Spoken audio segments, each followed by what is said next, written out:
It's Sprig Barton time!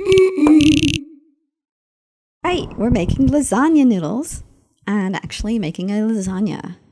What I'm going to do is I'm going to use the spaghetti sauce I made last time, which I made enough for several servings, like maybe 8 months worth for 2 people, and I'm going to use that sauce to make my lasagna.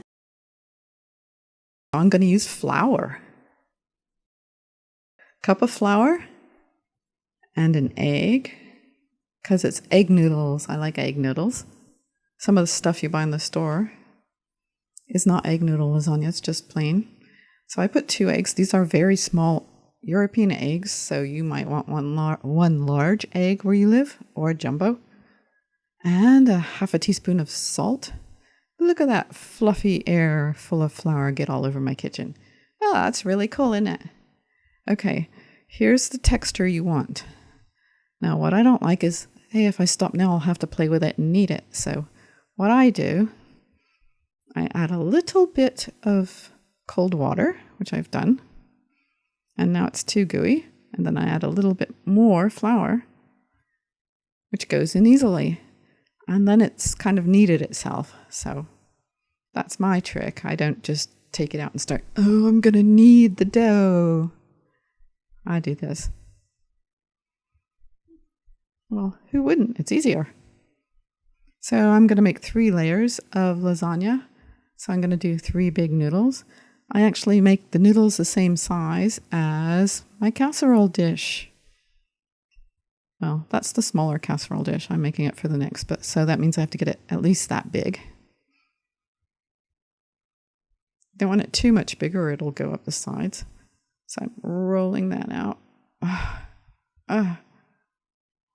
This is good exercise too. If you want to get fit like me, just make some noodles, blech, excuse me, and your muscles pretty soon. Hey, wow, that's not bad, is it? Okay, good job there. Okay, I've got boiling water in my frying pan, and I put my noodle in it. See, I cook it first. I push it down with my slotty scooper, and then after a minute it's cooked, and I get it out. When it floats, it's kind of cooked anyway. I put each one on a separate plate just in case if I stack them, they might stick to each other, and that's kind of messy, and it defeats the purpose of making noodles if you can't use them. So, woo, that one's good too. And number 3. Great stuff. And if you don't have your own rolling pin, I don't know how you'd do this. Oh well. So this is my casserole. You can see how big it is. My hands are like maybe 8 inches, 7 inches across, so something like that. So this is the spaghetti sauce I made earlier. It has mushrooms and spinach in it, and it's really nice. And another thing I've cut up is some olives to go on the top, and maybe some Parmesan. But this is my normal cheese, my young Belege cheese, Dutch cheese. You might use some of that nice American cheese or that Mexican cheese that everybody likes. And I'm putting in some mozzarella on the bottom layer and the top layer. Yeah, there we go. Looking really pretty. And the next noodle, I'm going to do the same thing, except I don't put on the mozzarella. And put in the next layer.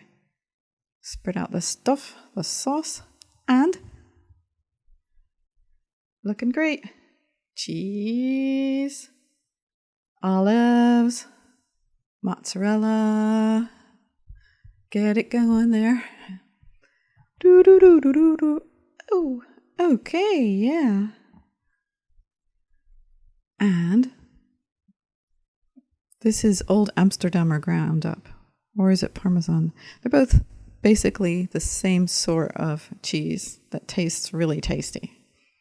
So I cook it with the lid on for a while, Everything in there is cooked except the cheese and the olives, so it's not like you have to cook it. You just want to get it hot. And then when it's done, you can take the lid off and put it in with the lid off. Right, to get the top to turn a bit browner.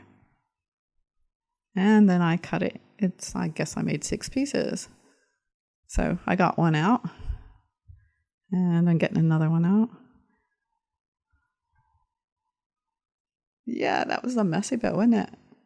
Cool though, huh? Tasted really good. This is really good. We actually each ate another piece.